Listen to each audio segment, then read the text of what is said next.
first Friday, as you well know at this point in time. You're obviously here, so you know. This month, we're doing the forgotten missions, Apollo 9, 9 and 10. When you take a look at the history of the Apollo program, some of the missions stand out in people's minds. Obviously 11, for many, many reasons. But some of the missions are not as well known as others, and these are two that kind of sometimes drop off people's radars, and they occurred during this time frame, one during March of 1969, one during May of 1969, so right around where we are now. So we're talking about both of these missions as we head towards the summer and Apollo 11. So that being said, I always start off with a quote. The biggest benefit of Apollo was the inspiration it gave to a growing generation to get into science and aerospace. So we are in the middle of celebrating the 50th anniversary of all of these Apollo missions. So we're going to talk about that. But first we got to go back, bring us up to speed. So we had the Mercury program. We selected those first 7 astronauts. They started flying on these things, on the Mercury Redstone rockets and the Mercury Atlas rockets. Suborbital flights, the first 2, and then we started going orbital, and trying to learn what it was like to be in space. That was it, Then we got into the Gemini program, 2-person spacecraft, aptly named Gemini, at that point in time. So where we're launching on the on the Titan rockets. Remember, these are all weapons. We're utilizing weapons to launch into space, to launch people into space. During this program, we were learning all of the individual elements that were going to be necessary for the Apollo program to go to the moon. Kind of one at a time, or sometimes in concert, etc. Long duration space flight, rendezvous, docking, spacewalking, all of those sort of things we're learning during the Gemini program. So here we have Ed White doing the first American spacewalk. Not the first spacewalk, that was done by Alexei Leonov over on the Russian side. But eventually we get to these. This is the first purpose-built, non-military, launch into space rocket system for us for manned spaceflight. So the Saturn V, come on in and grab seats, and if we need to set up more seats, we got staff here who will kind of help you out. So as I said, we'd have more people coming in as the lecture went along. So in any case, though, the Apollo program, this was the big one. This was Kennedy's goal. This was what NASA was pushing towards. By the end of the decade, launch a man and send him safely to the moon and bring him back. So those were the key things. So what was NASA's original plan? So there's seats. About 3 minutes, Bill. So grab a seat. Grab a seat. So in any case, so we've got the original, this was NASA's original 7-step plan. So they had the missions labeled by letter. So you had the A mission, B mission, C mission, D mission, E, F, G, etc. The A mission, unmanned tests of the Saturn V. You got to test the Saturn V rocket. Will it work, in Earth orbit? So that was Apollos 4 and 6. You had the unmanned lunar module in Earth orbit. So you just had a lunar module that you built. It didn't have humans in it. You fired it up and you sent it up and you had it in Earth orbit and you're kind of testing things out. That was Apollo 5. Manned Earth orbit flight of a command and service module. This was originally supposed to be obviously Apollo 1, but we had the fire in 1967. That delays the program. So then eventually you do get flying with the Apollo 7 mission, and that takes off, and that's Wally Schirra and his crew. That happens in October of 1968. Then things change up a little bit. So we had the Apollo 1 fire. We lost these 3 men. Then we fly on Apollo 7 in October of 1968, and we have the fun of, keep those cards and letters coming and things like that. Some of those cards you can see on display in our museum. They're up on the 2nd floor. But then you can see things change here. So whereas before it went A, B, C, D, E, well, all of a sudden now you have a C prime mission. So NASA, to try and take care of that delay, they knew that there was a big problem, obviously. So if you're trying to make it by the end of the decade, you're not going to make it if you follow that original plan and you do all of those other missions, all of this stuff where you have a manned lunar module flight in low Earth orbit after the command module. Then you have a lunar module in elliptical medium, a further out orbit. And then you have a command service module and lunar module going to the moon, and then you land on the, when you start adding that up, it's not 1969 anymore. So NASA, kind of in what they called a Hail Mary at that point in time, came up with the C prime mission where they took just a command module without the lunar module because it was not ready to fly yet either. You had the problems with the command module, the fire, corrections for that. That delays everything. And then when it's finally ready to fly, guess what? The lunar module's not ready to fly because it has just as many problems. A lot of people said, oh, the lunar module was in great shape. ready to fly. You know, command module had all these problems. No. Grumman had just as many problems as North American did. In fact, actually, some of the folks, George Lowe said that it was equally just as bad. So, and had just the same issues that North American had. They were trying to build spacecraft that nobody had ever done this before. You're taking aircraft engineers who are used to building, you know, in the case of Grumman, very sturdy aircraft for like the Navy to land on aircraft carriers and stuff like that. Now you're trying to build probably one of the lightest weight and flimsiest spacecraft ever to fly, not in the atmosphere, but out in space. So in any case, it was delayed as well. So they added in the C prime mission, and then there was going to be a D mission, lunar module in elliptical medium Earth orbit. That was still on the works. E mission, that was canceled. You know, so it's still not looking good, and things are going to change very obviously. So what happens? Apollo 8 flies, very successful, gets to the moon, orbits around the moon, comes back safely. Very dangerous mission, and then things change up a bit again. So this D mission starts to, they start taking a look at this, and it goes, elliptical medium orbit. Actually, I copied that wrong. It should just be a regular Earth orbit. My apologies. So the E mission gets canceled because Apollo 8 already flew to the moon, etc. And then they're just going to go with the dress rehearsal and then land on the moon. So they get rid of missions now. In the line, and so it becomes the A, B, C, C prime, D, F, G, and now they're not going to run down even further with extra missions. So what happens? We have Apollo 9. So Apollo 9 is the first time that the lunar module is going to fly. You're going to have Jim McDivitt, Dave Scott, and Rusty Schweickart fly on the mission. It is a D mission, which is why the little red D in McDivitt is filled in, just so you know, if you ever take a look at the patch there.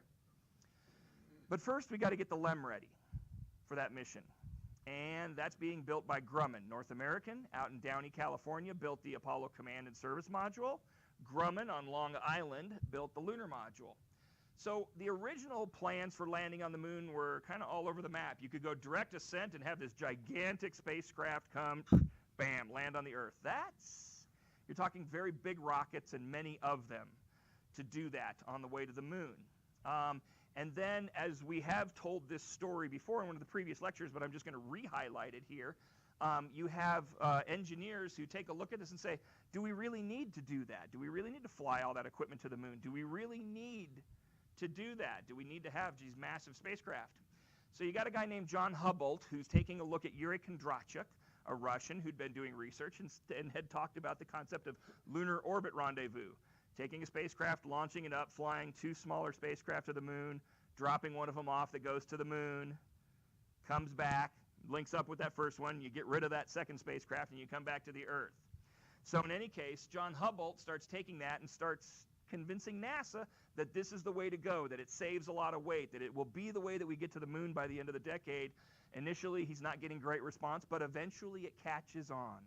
And eventually it does get accepted by NASA, and that creates the concept where they're going to have the command service module and the lunar module, a very light spacecraft that is not designed to do anything in Earth's atmosphere whatsoever. So it can be extremely lightweight.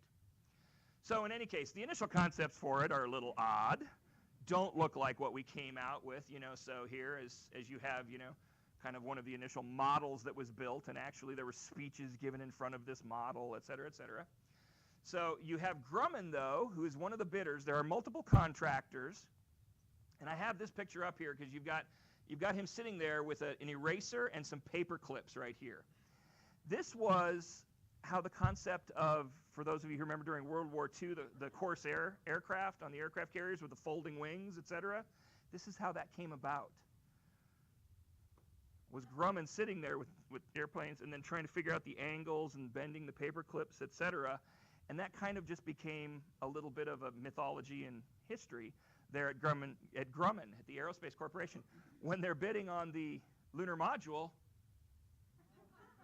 there's your initial concept. It's wooden, you know, so it's a wooden model, paper clips, no kidding.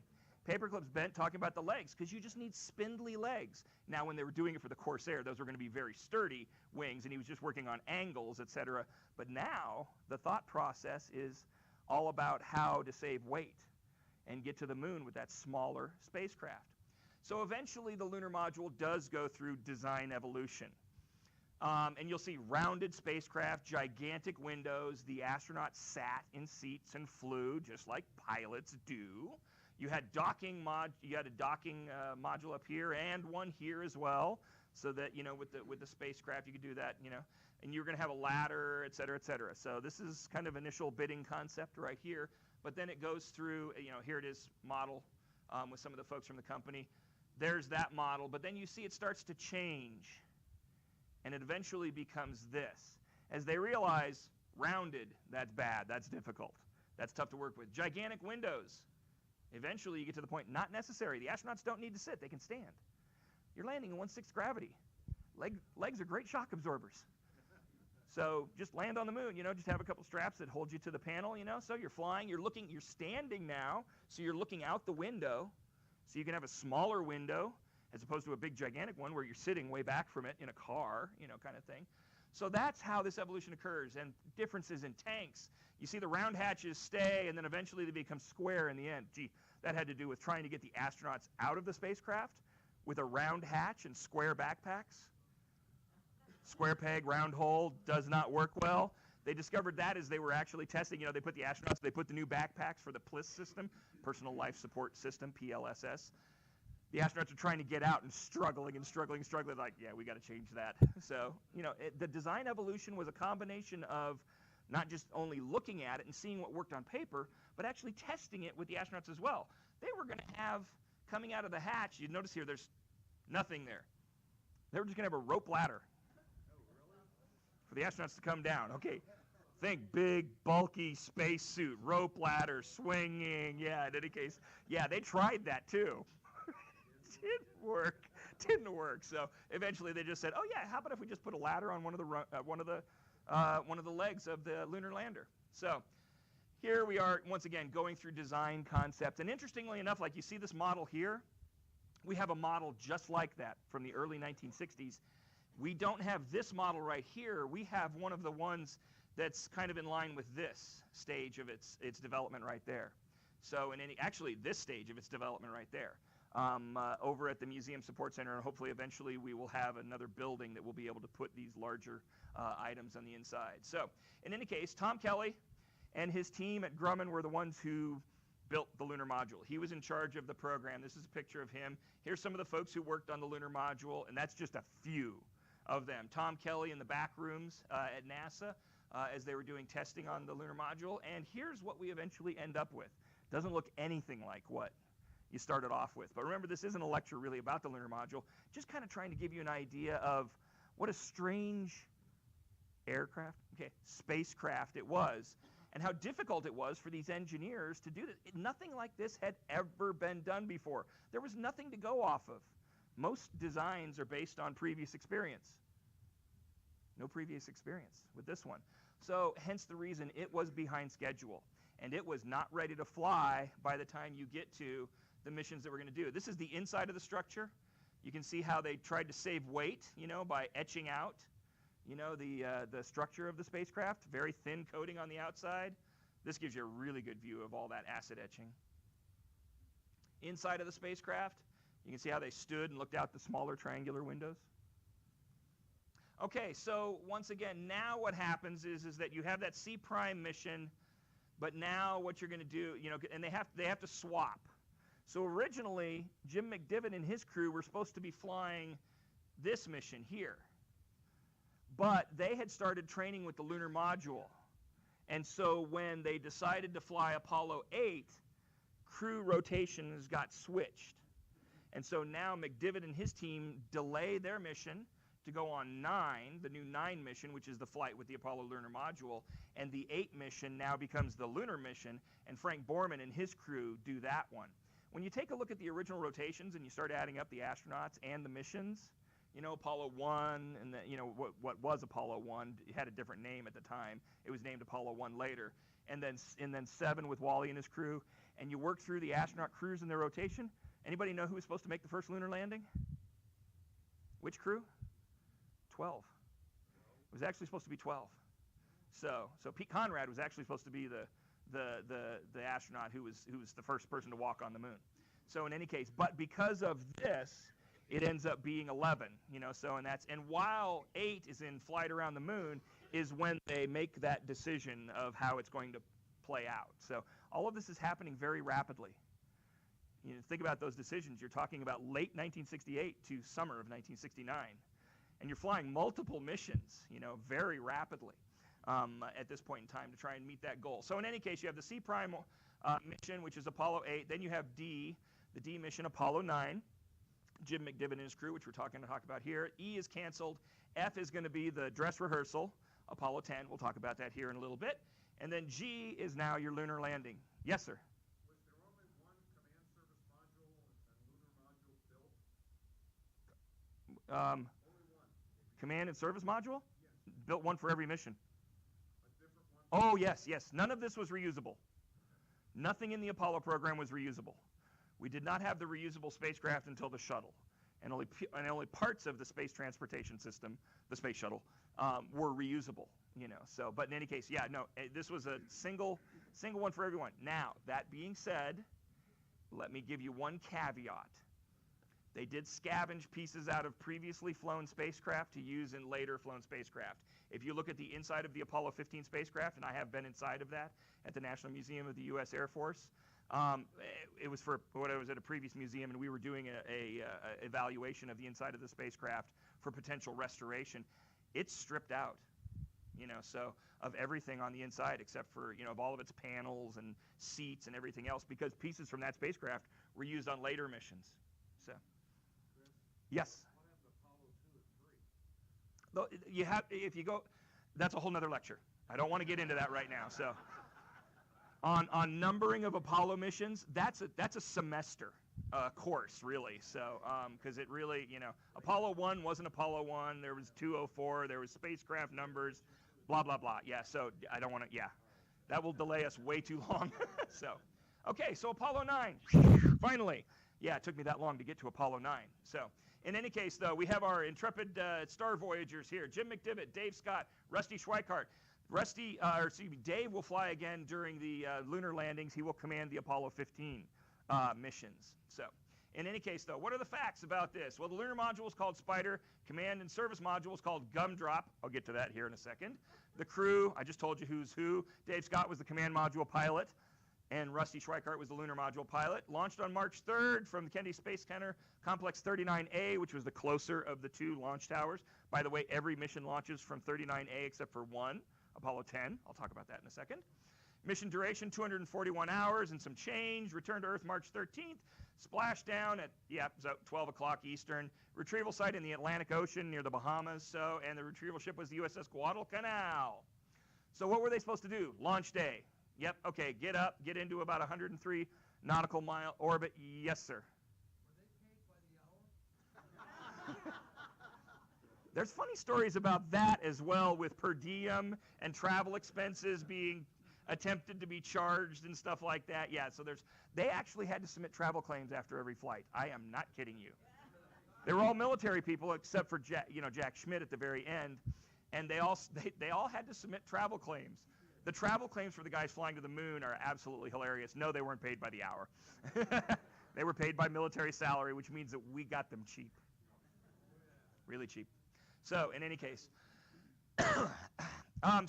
docking. So you separate the two spacecraft. The command module flies out, comes back, and docks with the lunar module, and extracts the lunar module. And they test the service propulsion system engine on the command module. Day 2 was supposed to be some landmark tracking, doing a pitch maneuver with the spacecraft, yaw roll maneuvers, high apogee orbit, fly the spacecraft higher into a higher orbit.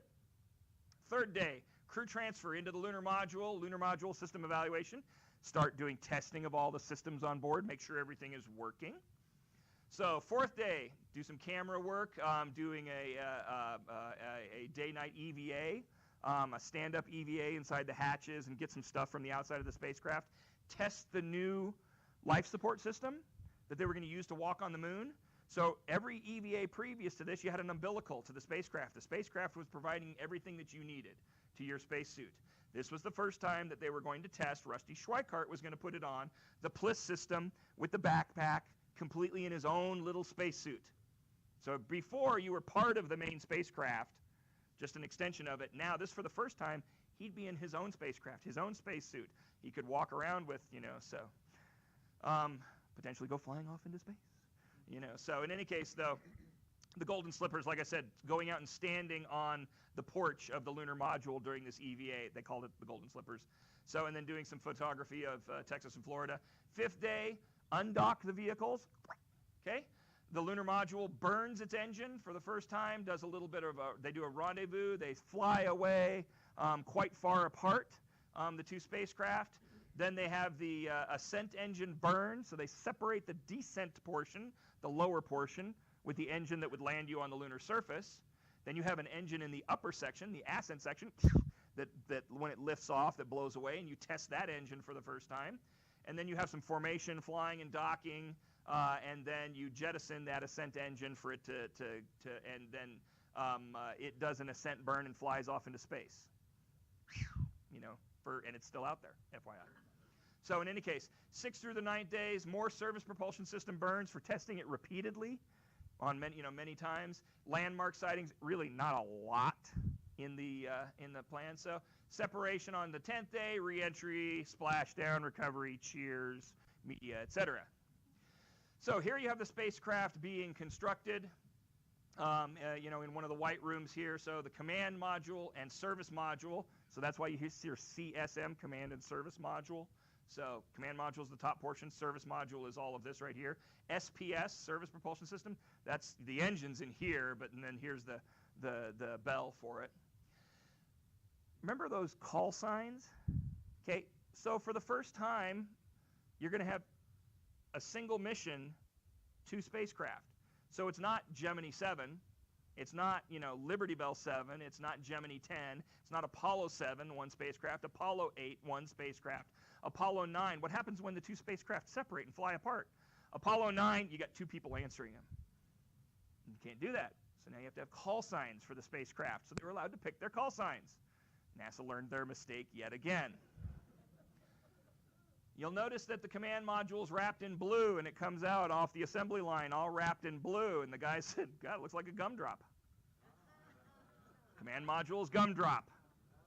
This thing, as it's being built, they're talking about being an ungainly spider from the look of it. So its nickname became Spider. So those are your call signs. Gumdrop, Spider. So, and when I talked about it coming out, being wrapped in blue, there it is. That's from Apollo 17, but that's what it looked like. So, in any case, you're going to be docking. So you've got, remember, so you got these 2 craft that dock.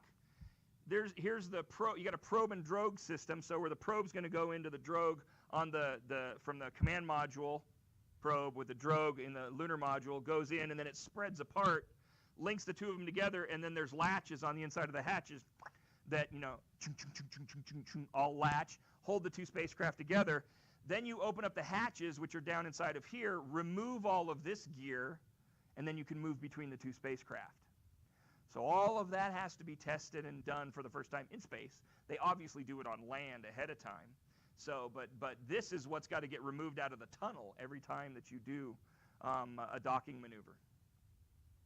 So they do lots of training prior to the mission, training in the lunar modules. Here you can see the guys inside in their suits on Earth training.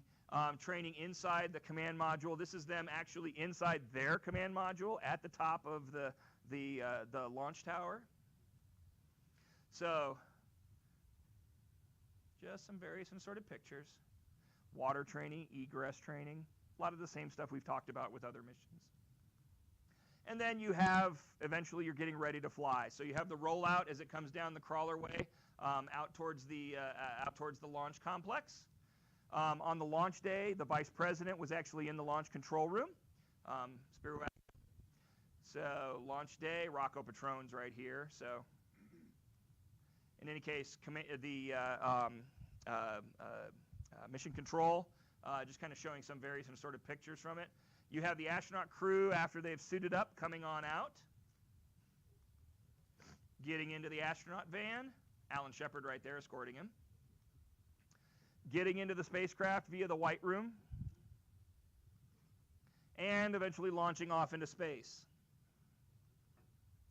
So here's, once you get off, the upper stage is up here. This is where the lunar module is, inside of that. So when you get into space and you're looking back, this is, and the command module has separated away, turns around, and is flying back. This is what it looks like with the lunar module inside the shroud of the upper stage.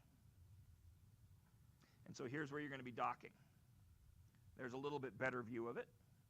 And they did some formation flying around it just to make sure, so to get lined up, etc. And then came in and docked. So the mission goes along, and you have the first couple of days of the mission. Remember I said that there was engine burn testing, and so they're testing the SPS engine. They were eventually getting inside of the lunar module and testing out the systems on the inside of there. What happened, though, is you may have heard of space adaption sickness. So many of the astronauts, about 50% of them, suffer from this. And it all has to do with issues with the inner ear and being up in space, microgravity. Your eyes see one thing, your brain's thinking another, your inner ears telling you something different, etc. Many reasons for this actually occurring. But in any case, both Jim McDivitt and Rusty Schweikart kind of suffered from this. Rusty much more. And on the first day, he actually pukes a couple of times. So feels better afterwards. But in any case, that's one of those things. It's like, okay, this happened. Not necessarily a big deal at this point in time. But then when they go into the lunar module for the first time and they get in there and they're kind of maneuvering with the suits and things like that, both Jim McDivitt and Rusty Schweikart started to feel a little bit worse again, and Rusty threw up again. So now Jim McDivitt is concerned because the issue is Rusty gets inside that spacesuit, throws up inside the spacesuit, asphyxiates, and dies. So now they're thinking about actually canceling the spacewalk. That puts things behind. You don't test the Bliss backpack for the first time ever. Lots of issues. He has a private conversation with the folks down on Earth. The media obviously knows that Rusty's not feeling well. They hear all they know the discussion is going on. So now there's kind of a media frenzy going on about that, about what will happen. Will they meet that mission objective, etc. But actually, Rusty starts feeling better. And so in the end, Jim McDivitt makes the decision, yep, going to go ahead and let you do the spacewalk, but we're going to kind of limit what you're doing. You're not going to do all the things you're supposed to, including going from one spacecraft to the other, kind of thing. So it got a much more limited. And so you end up with Dave Scott standing up inside he's attached to the command module with an umbilical. Rusty's with the Bliss backpack on the porch of the lunar module. Dave's at the command module, and they can see each other, and they take pictures of each other, et cetera, and test a bunch of the things that they're actually supposed to.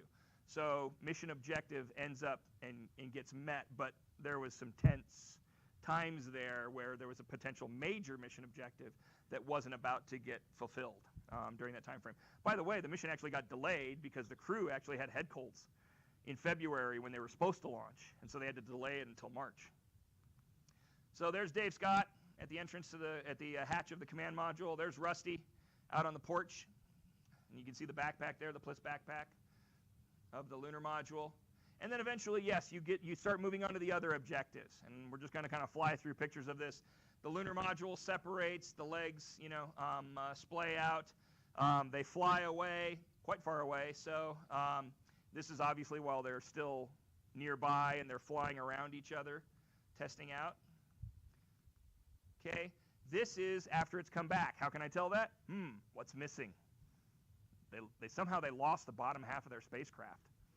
So in any case, the descent module is gone. You just have the ascent module there. You can see the engine for that, and they're on their way back, coming back to dock with the command module. Here's the view from the lunar module to the command module. You can see that probe there.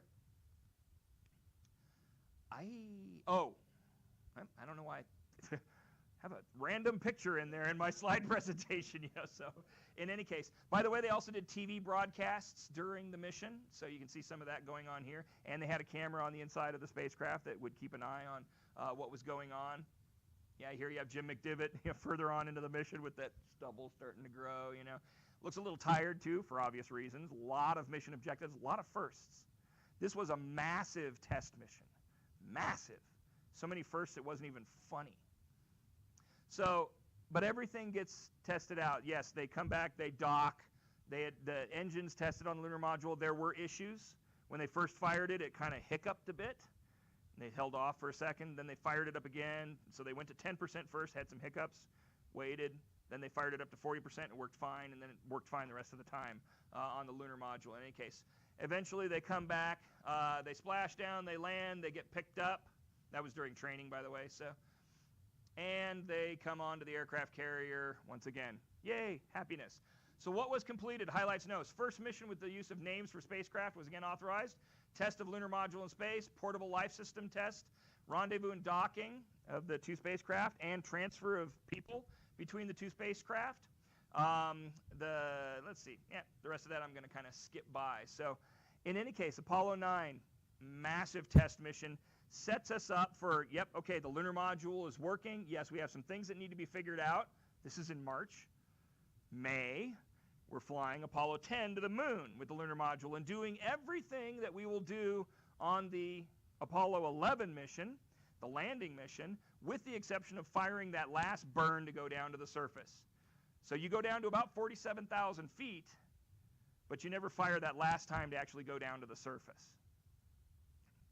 Although the guys kind of always thought that they could, you know, so. Yes, sir. Yes, yeah. So, once again, in any case, it's similar to, there were issues with many of the, like the Saturn V pogo issues. There were problems with on the unmanned missions. That was very violent, and then they actually on the manned missions they still had pogo. They kept trying to tweak it. It got better, but it was never completely fixed.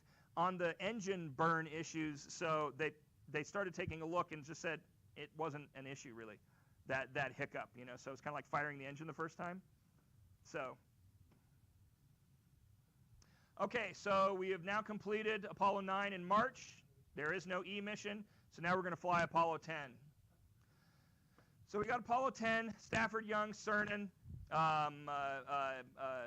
Tom Stafford over here, a veteran of many missions in the Gemini and Apollo, or in the Gemini program coming in. Now you got John Young, who has flown before, Gene Cernan, who has flown before. So this is another crew where everybody has flown.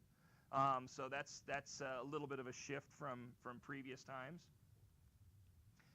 And by the way, this crew as well do fly again. Tom Stafford flies again during the Apollo program. He commands the Apollo Soyuz mission. John Young commands Apollo 16. Gene Cernan commands Apollo 17. So the lunar module is Snoopy. The command service module is Charlie Brown, which may sound sillier than the previous ones, but there's a reason for this. The crew I already told you about launches May 18th, 1969, Kennedy Space Center Launch Complex 39B. The only Apollo launch from the 39B complex, the one that was further away. Why is that? Because Apollo 11 was at A. And they were getting Apollo 11 ready for its lunar mission. So they had to fly this one from B. Lunar orbit on May 21st. Mission duration a total of 192 hours. Return to Earth May 26th. Splashdown. That time retrieval site in this situation. Retrieval site this time Pacific Ocean and the USS Princeton. Here you have the crew. Here you have the crew having fun. Once again, humans having fun. Yes, sir. What's the difference in their spacesuits? Okay, so these two. So you've got John Young is the command module pilot. So he's got a suit that's only going to be worn for activities, you know, in the command module. These guys are wearing essentially the lunar surface suits, the ones that would have the Bliss backpack, the full lunar surface EVA A7Ls. So, and you can tell that these are A7Ls and not A7LBs because the valves are in kind of a straight line here. On the later missions, the last ones, you'll see that those valves are in kind of a triangle shape. So for the later missions, it was an upgrade to the suit. Okay, training for the mission again. I'm going to take you through just a number of pictures of them in training. Ooh, look at that. What's that? You got a little Snoopy action up there. Snoopy. So, world's first astronaut taking off for the moon. So what happened? One of the public affairs guys for NASA, they were trying to work on safety, mission awareness, and things like that. Snoopy and the Peanuts characters were really big at the time. So he thought, Smokey Bear, fire safety, Peanuts characters, space safety. They got in touch with Charles Schultz, talked to him about it. He thought it was a fantastic idea. They had to convince United Artists, the owning company, because they were like, nope, don't want to get involved, you know, et cetera, but we're going to take Snoopy to the moon. Ooh. So then, you know, went to Charles Schultz, and he was enthusiastic about it from the very beginning. Did a drawing for NASA that eventually kind of gets turned into this. This is the silver Snoopy Pin. Less than 1% of the NASA employees have ever gotten one of these. And it is given for efforts in safety, in mission completion, financial, being able to save money for the space program, bunches of different reasons. Every single one of them flies in space. So, and then they are presented to the employee by an astronaut. So every single time in the presentations, they are very sought after. So, and they are very collectible. If you want to buy one of these, so from somebody who has maybe passed away or something like that, they're generally going for over $1,000. So, in any case though, but Snoopy becomes the space safety mascot. And you can see him starting to show up in all sorts of different things for NASA. There's people getting their silver Snoopy awards. You see Snoopy showing up in dolls. By the way, that one's signed by Tom Stafford. And I'm holding it without gloves because this is mine. So, you have banners. The moon is made of American cheese. Love that one. All systems are go. And this one in the Apollo 10 mission, and I didn't put the picture in the slide presentation for some reason. There was an Apollo 10 patch here and this in the suit-up room where they suited up. So one of these in there. So, et cetera, et cetera. So, but Snoopy becomes the space safety mascot for NASA and still is to this day. Whoops.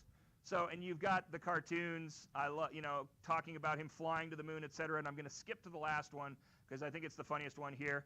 Here's the world-famous astronaut returning from the moon. 240,000 miles through space. What courage, what fortitude. How can you tell I'm returning? Because I'm facing the other way. All the other strips had been having me go to the right. Charles Schultz was a genius. That's all I'm saying. So, in any case, though, during the mission and mission control, Snoopy, et cetera, showing up at press conferences as the astronauts are walking out, you know, after suiting up. One of the secretaries here with a big Snoopy doll. I mean, it was everywhere. All I can see is, alas, poor Yorick, you know. Every time I look at that picture.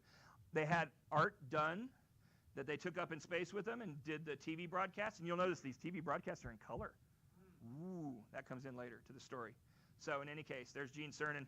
So that piece was privately held. So, and actually, I know the person who owns that, that painting. So in any case, though, space, now I'm going to kind of go off Snoopy. And so, once again, Snoopy, Charlie Brown, command module is Charlie Brown, the lunar module is Snoopy. Kind of made sense with the big push of NASA and the safety program. So, in any case, and trying to make it accessible for kids as well. So, building the spacecraft inside the vehicle assembly building, eventually rolling out, whoops, same picture that I showed you earlier after it got out in launch pad, suiting up, coming out for launch day, getting into the spacecraft, same pictures as kind of before, showing you the standard ones here as we go along, mission control during the mission, launch day, launching off into space. I always love showing these kind of pictures. You can see how long that trail is. So, and then eventually here you see, you know, the views from command module and lunar module as they're around the moon and this separating for the first time. So what's happening on this mission? So instead of it just being an Earth orbit now, they fire up the final stage of the Saturn rocket, head on their way to the moon, coast most of the way on their moon. Their navigation system's working really well, and they actually only have to do, I want to say it was just one burn on the way to the moon when they were expecting to have to do more, and so they actually get to the moon later than they expected, so because they only did one burn on the way to the moon. In any case, they go into orbit around the moon, same as what Apollo 8 did, but now you've got the lunar module attached, and you're flying off. And then eventually, you do the entire dress rehearsal for going onto the moon. Gene Cernan and Tom Stafford get into the lunar module. They close up the hatches. They undock, and the lunar module spreads its wings and does its burn to go down towards the lunar surface. Not all the way to the lunar surface, but just to get into a low orbit at about 47,000 feet above the lunar surface and test out all of the navigation systems, etc., on the way down to that point. The only thing they don't do is the final burn to go down to the surface. They didn't have enough fuel to do that as well. So because they wanted to test it out in the configuration that the spacecraft would be if it had to abort in that situation. And so, you know, that's what they're doing is that the spacecraft gets down to that altitude. They fly over the landing area a few times, take low altitude shots of the pathway straight to where Apollo 11 is going to land. They fly it at the same time of day, the same kind of lighting conditions that Apollo 11 is going to be going over. You know, everything as close as possible to what 11 is going to be going through is tested on 10. In any case, with the exception of actually going down. Yes, sir? You said it took them longer to get there, so how did they compensate for that time difference that they had planned? Just a few minutes. Oh, okay. I'm not talking days. I'm talking a few minutes. So, yes, sir? You know the altitude of the command module? 60 miles. 60 miles. Yep. So in any case, though, so do everything, and then as it's flying down low over the surface, then they're going to fire the ascent engines in kind of an abort configuration, like they were coming down to land on the lunar surface. Something went wrong, and they had to abort and fly the ascent stage back up, and then rendezvous and test all of those systems. So here it is on its way back, but when they went to fly, you know, to do that abort and come back up, one of the switches was left in the wrong position. And the spacecraft went out of control, started spinning, revolving around, etc. So until they finally took manual control over the spacecraft and kind of got it back under control, and then were able to get the switch configurations proper, and then then it flew back up to rendezvous. But they almost lost this crew. Dave, do you have any?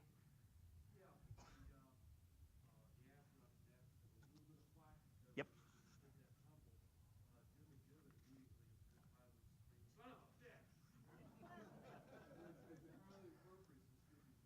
Yep. Yeah. Yeah.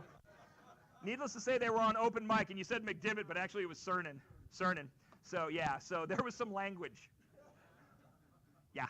So which is part of the story. So in any case, though, they do get it under control.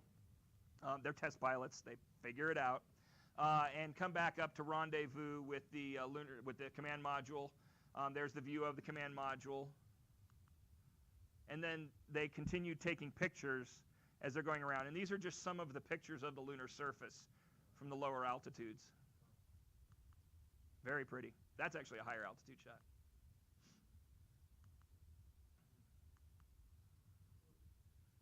You can only imagine what this is seeing it with your eyes. I can't, to tell you the truth. So, in any case, though, they redock at this point in time, fly back to Earth. They are Guinness Book of World Record holders for the fastest human, manned spacecraft coming back. And this is kind of just the overhead view. This is one you don't often see, looking down at the astronauts from the helicopter. And there's a basket right there. Being picked up, returned.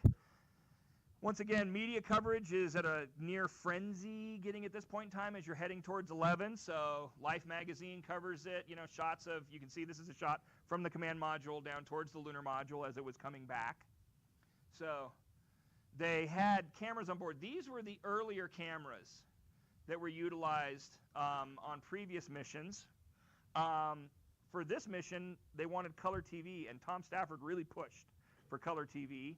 Went on kind of a skunkworks project with engineers from the TV companies, and they ended up using a color wheel camera, a Westinghouse Field sequential color camera with a little monitor. So, you know, obviously you can't see what you're looking at with this, but you had a little monitor up there. So, and they did television broadcasts in color from space and end up winning an Emmy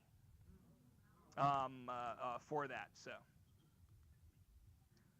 he doesn't look so good. You never know when they're going to take your picture, you know, kind of thing. So, but there's the crew holding their Emmys that they got afterwards. And the spacecraft today is on display, in London at the Science Museum there. By the way, 9's out in California at the San Diego Air and Space Center. And obviously the lunar modules are not on Earth. So, actually, it went on a kind of a tour after the mission. I mean, it was in a number of locations. And then, yeah, it ended up staying over in England, staying in London. Tom Stafford has been trying to bring it back to the United States for a while and has not succeeded yet. I would not be surprised that he does accomplish it before he passes off the mortal coil. So in any case, though, demonstration of color TV cameras, which actually was quite an engineering feat at that point in time because of the transmission methods. It was a kind of a combination of different methods, and once again, that takes a while to go into, and I'm not going to. Second Apollo mission to orbit the moon, first complete spacecraft around the moon, second manned space flight of lunar module, etc. You can read this. I'm not going to read it to you again. So, okay, so just back to the 7-step plan once again. So now we've got 9 out, AE's canceled, 10's in. Now we're up to the lunar landing. That's going to happen in July. That's another lecture in its entirety. So, and yeah, guess what? We're going to cover that one too. So when we get to it, can we hold questions until afterwards? So in any case, though, one thing, there were other missions following that as well. The next set of missions, so it didn't just stop at G. You had H, I, and J. The H missions were kind of the 13 and 14 missions, and then the J missions were the 15, 16, 17 that had the lunar module and the improved suits, et cetera, et cetera. So Apollo 11, just a thought. Millions of people were inspired by the Apollo program. I was 5 years old when I watched Apollo 11 unfold on television, and without any doubt, it was a big contributor to my passions for science, engineering, and exploration, said by Jeff Bezos, who's in charge of Blue Origin these days, that's flying out of Van Horn, Texas, not too far away. What? Anybody, yep, so anybody who watched it, yep, so everybody, one of my earliest memories, laying on the floor, watching on that big gigantic console TV, One more thing, I always finish with this one, yep. It's at the end of all of my lectures, you know that by this point in time. So, now, questions. Was it calculated the probabilities of being hit by an asteroid? Yes, they calculate the possibilities of being hit. They try to say, there's the hypervelocity impact chamber over at White Sands Test Facility, just on the other side of the mountains, that direction. And they use that gigantic air gun to fire at space equipment, space shielding, thermal systems, space suits, everything. Micrometeorite hits. If it gets hit by something large enough, ain't nothing going to save it. That's a bottom line. Small things, so if you design your spacecraft properly, and the way to do that is not necessarily thick shielding, it's multiple layers, because you get a dissipation of force as you go through the multiple layers, okay? Then you're going to, and that's why if you take a look at the spacesuits, they're made up of many, many, many layers. It's going to protect them from the tiny, tiny things, not from the big things that are flying around in space at very, very, very high velocities. And yes, if you take a look at, they change out spacecraft windows sometimes, things like that. The shuttle, they could take a look at, you could see where there's hits. Ladder rungs, so one of the astronauts, space station, just one example, of many things like this happening, coming back and, with a ripped outer glove, not inner glove, thank God, outer glove, that came from where a micrometeorite had hit a rung on a hold, kind of thing. So they hear it sometimes on the station, stuff like that, on the outside of the space station, things, so it happens. But yeah, once again, the chance, space is big. Space is big. Now, in the Navy, there's an adage that if there are two ships in the ocean, essentially, somehow they will find a way to get to the exact same spot.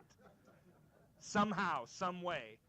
On the other hand, space is massive, and so the probability is microscopic. Sir? I did have a question about the fuel and the lunar landing. Do they compensate by putting, water or extra weight? Nope. It was just a reduced load of the fuel. So, and the spacecraft flies a little bit different. It's just more maneuverable. The system, the navigation system, takes that into account. So, did you have a question? Sorry. The Saturn V. There's 5 engines on the bottom, right? Yes. Each one produces 7.5 million pounds. A lot. But all those 1.5 million each. So 7.5 all total. engines together, does it multiply the thrust to more than per engine? 1.5 per, 7.5 all total. Okay, but does it all of them work together? Does No, there's no additive power in it. So, Dave, what did you?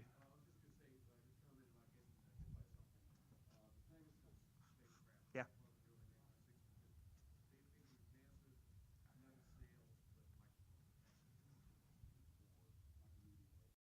And from that and the satellite that we got on display in the our gallery upstairs, they determined, yes, there's a risk, but it's much lower than whatever they had feared. Yeah. But, you know, time's the fourth dimension is to stay up long enough to get something. Just an announcement for those who launched their 18 rockets this morning. I found 6 of them.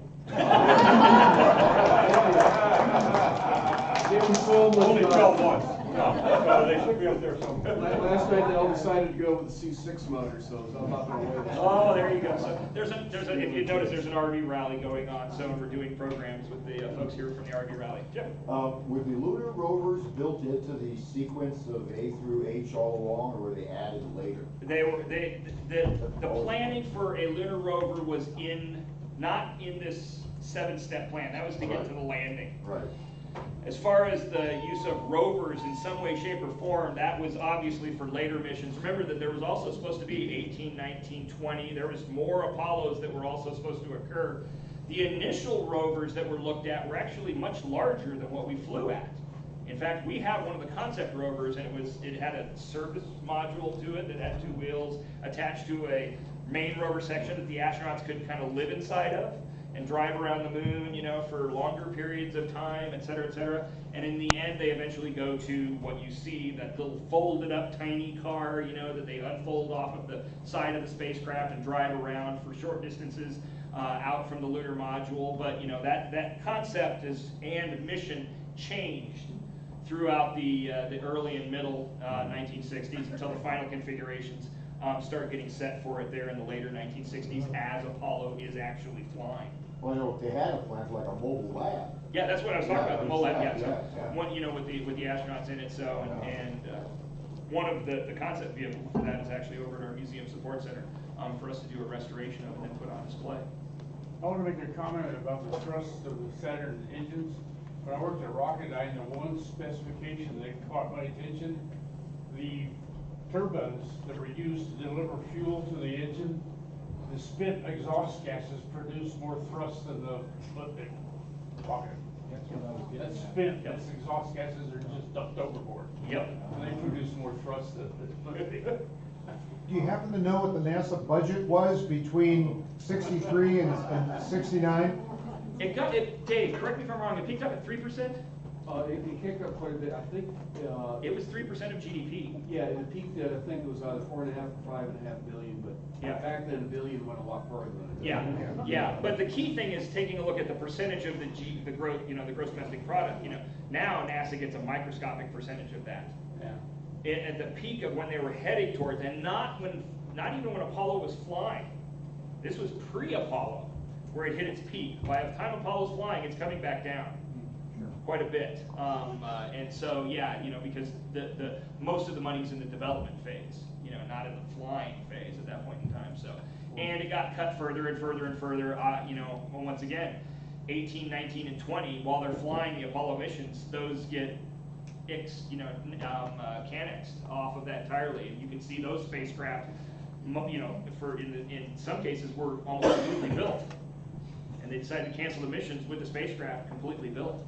You can see them on display today, so at 3 locations. So, any other questions? Okay, Kathy, I'll let you say what's coming. Oh, there are a few other things. If you want to come over and take a look, no touching, please. But there are, and some of these are artifacts. So Apollo 10 game, where you got the magnet and the balls, you try and drop them into the lunar surface. So the LEM magazine, this is actually one of the, when they tried to simulate landing, it's one of the molds for the landing simulator that they use for the moon. And then this is a piece off of, it's a directional air controller from the Soyuz 4 mission. Just before we were flying and docking on Apollo 9, the Russians docked a couple of spacecraft and then transferred astronauts between the 2 of them just a couple of months before. One of them was Soyuz 4. This is a directional air controller off of Soyuz 4. So, just a few things for you to take a look at. Kathy? Why, yes, good morning. Thank you all for coming, first off, this morning and enjoying the lecture. We've got a lot of things going on this weekend, next weekend, and beyond. This evening, several of our registered guests will be attending another lecture that Chris will be giving in conjunction with our Trinity site tour. But since everybody will be so overwhelmed with Trinity on Saturday, tonight's lecture is actually going to be about the 50th anniversary of the Apollo More program. anecdotes about Apollo. Yes. And then tomorrow, of course, is the Trinity site tour that we host a motor coach tour for, and our bus is full, so it's too late. Then next Friday is Yuri's night in celebration of Yuri Gagarin. Museum members attend that and have a great time, and Chris gives us a lecture and talks about, this is also about... I'm going to be talking about a lot of the acquisitions that we've recently made. We have added to our Russian and Soviet collection quite significantly in the last month, and so I'll be talking about a lot of those specific items and the stories around them. So if you're not a museum member, there is still time to sign up and attend Yuri's night, just so you know. Just throwing that out there. And there's just happens to be membership forms over there by the coffee. And April and I will gladly take your check. Then we have Science Saturday, which is on April 13th. And Dave, do you know what the topic for Science Saturday is? You'll be surprised because I'm going to stick Julie in that whole tent. Julie. Julie's doing Science Saturday. Julie's our new educator, objections and educator. So I decided to let her make up the activity this time. We are so gonna blow something up. What we do around I'm here. so glad, this is what happens when you go out of town and staff blows things up. I'm doing that too well. Well, he doesn't have to go out of town, we still blow. And then, the May Launchpad lecture, we're going to give Chris a break and let our museum education specialist, Mike Shinneberry, tell us about Abel and Baker and monkeying around in space.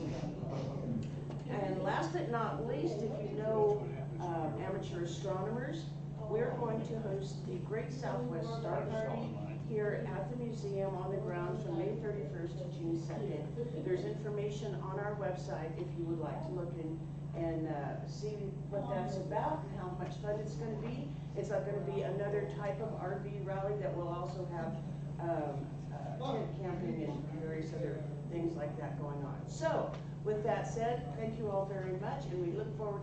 Yes, sir. This evening's lecture, is it open to the public and is there admission?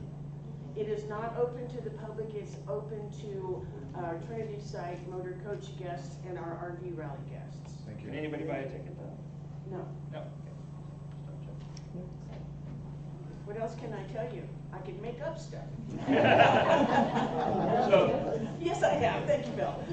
thank you very much for coming today. Look forward to seeing you next month, and just take a look, keep keeping an eye on our website for upcoming lectures and events and other stuff like that. We're going to have a new website here in the not too distant future. It's being redone for us right now, because thank God, because our current one just is horrid. So, thank you very much for coming today.